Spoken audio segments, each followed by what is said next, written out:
আমার মেয়েটাকে আজ পর্যন্ত কোলে নিয়ে আদর করেননি, কিন্তু আপনার ভাগ্নিদের ঠিকই কোলে নিয়ে পুরো পাড়া ঘুরিয়ে আনেন কেন? আমার মেয়েটার কি বাবার ভালোবাসার অধিকার নেই?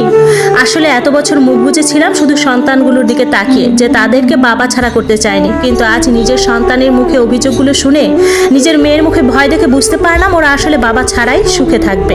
বলেই আমাদেরকে নিয়ে ঘরে চলে গেলেন।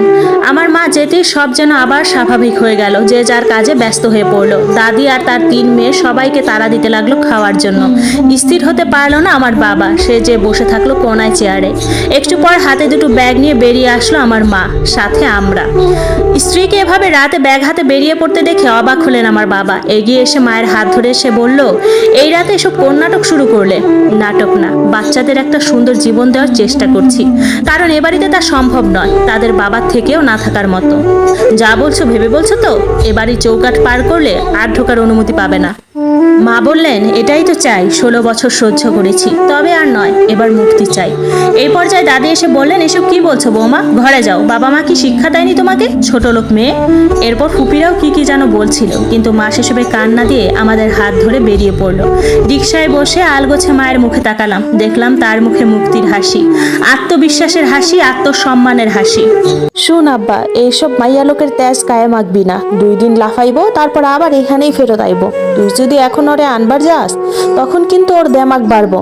আর ওর ভাইয়ের বউটারে আমি চিনি, দুনিয়ার বজ্জাত মাইয়া। তোর কি মনে হয় ওই মাইয়া ওর সংসারে নীলুফার বাচ্চাকে থাকবার দিব?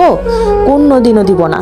2 দিনের মধ্যে ঝাঁটা দিয়ে পিটায়ে বের করবো অগো। তুই দেখে নিস বাপ, তুই খালি অপেক্ষা কর, নীলুফা তোর পায়ে ধরে মাফ চায় এ বাড়ি ঢুকবো।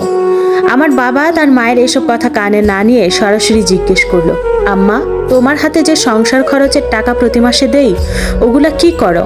আর মিহা সাজ্জাদের টিউশনের কথা বলে যে মাসে মাসে টাকা নাও, ওগুলা কই যায়? তখন সবার সামনে চুপ ছিলাম, কারণ তুমি আমার আম্মা, তোমার অসম্মান হোক আমি চাইনি, কিন্তু এখন আমি এর উত্তর চাই। আমার বাচ্চারা কেন ঈদে 100 টাকার পোশাক পরতো?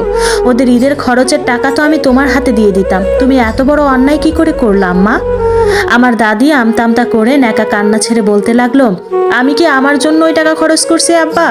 আমি তো তোর বোনদের সংসারেই টাকা দিছি, আমি টাকা না দিলে তোর একটা বোনের সংসারও টিকতো না আব্বা। তুই তো জামাইদের চিনস, সংসারে একটা টাকাও দেয় না, তোর ভাগিনা ভাগ্নিদের পড়াশোনার খরচটাও দেয় না। আমি ওদের টাকা না দিলে ওদের পড়াশোনাই বন্ধ হয়ে যাইবো বাপ। তুই কি চাস তোর বোনরা সংসার ভাঙে বাসায় আসে বসে থাকুক? তাই বলে আমার স্ত্রী সন্তানের হকের টাকা তুমি ওদের দিবা আম্মা?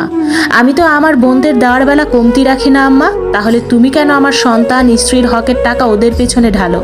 ওদের অভাব পড়লে আমাকে বলতা, আমি আরো দিতাম, কিন্তু তুমি আমার স্ত্রী সন্তানদের কষ্টে রাখলা কেন আম্মা?